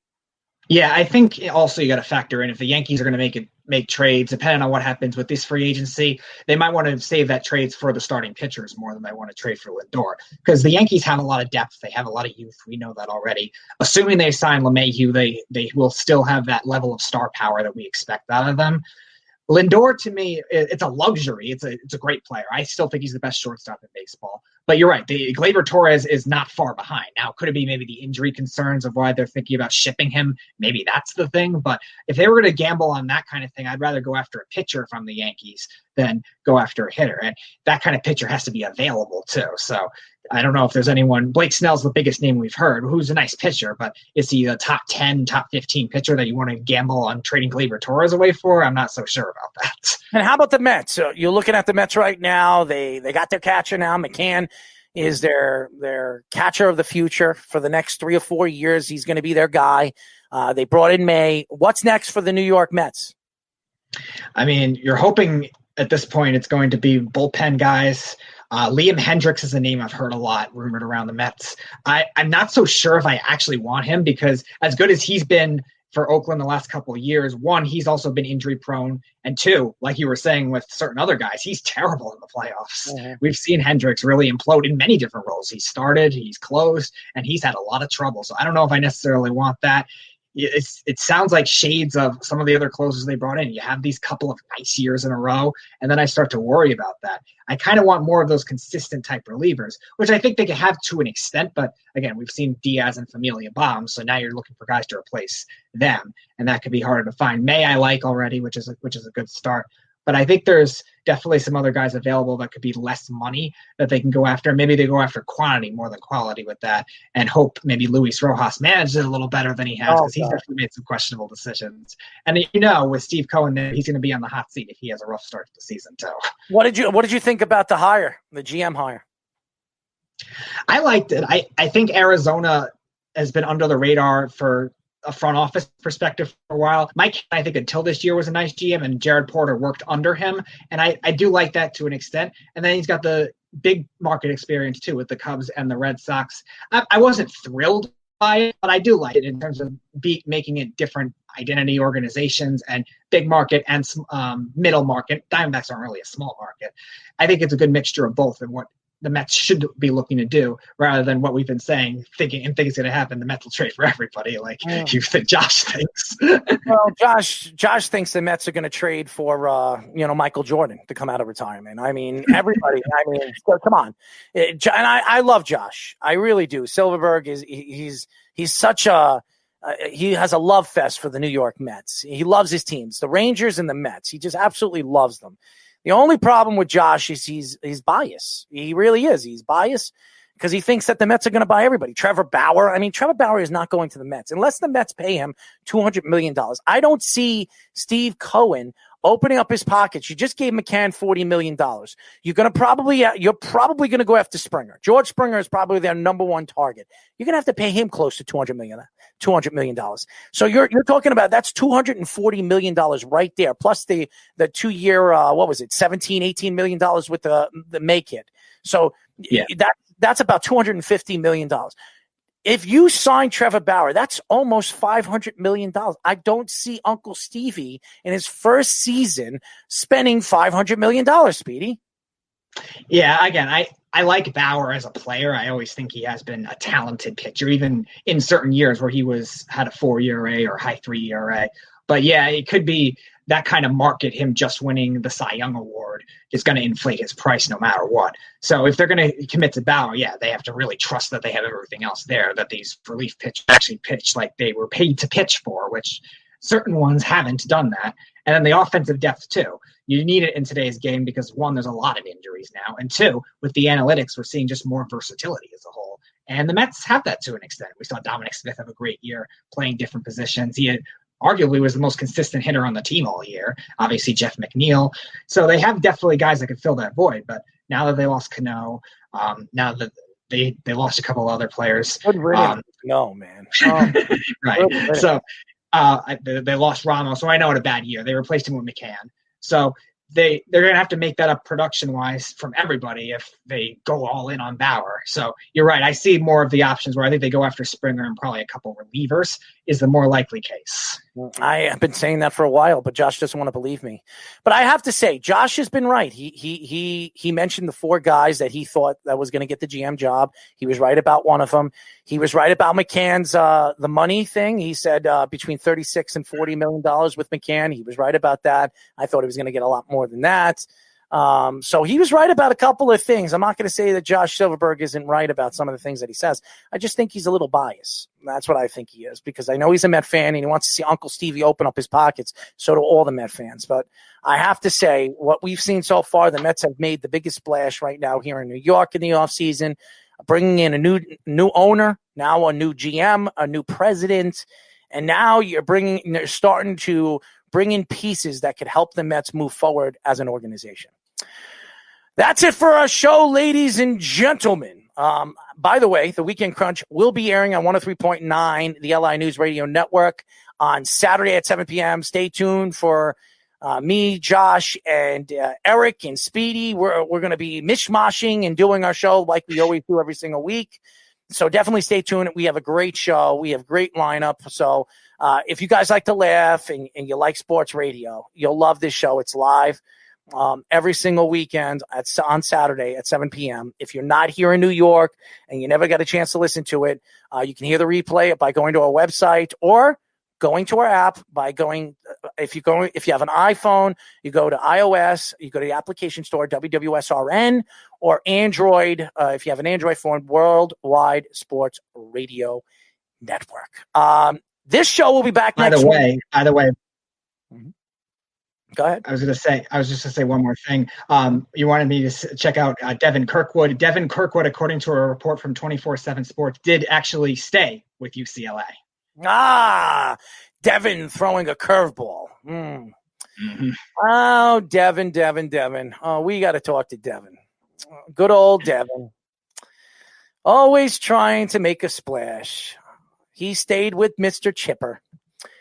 Oh, Mr. Kelly is going to get his man. Anyways, that's it for our show. We'll be back next week, Down to the Wire on Monday, and obviously below the mic on Wednesday. And listen to the Weekend Crunch Saturday at 7 p.m. If you're not living here in Long Island, you can download it, or you can go to iHeartRadio and you can go to LI News Radio Network on iHeartRadio or TuneIn Radio. You can find it all. All you got to do is 103.9, the LI News Radio Network, and you can find the show.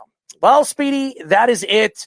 Hopefully you'll be back into the studio. Stay safe, ladies and gentlemen. If you live in New York in the tri-state area, stay safe. Don't drive. Be careful, and we'll talk to you then. Good night, everybody. It's the Worldwide Sports Radio Network.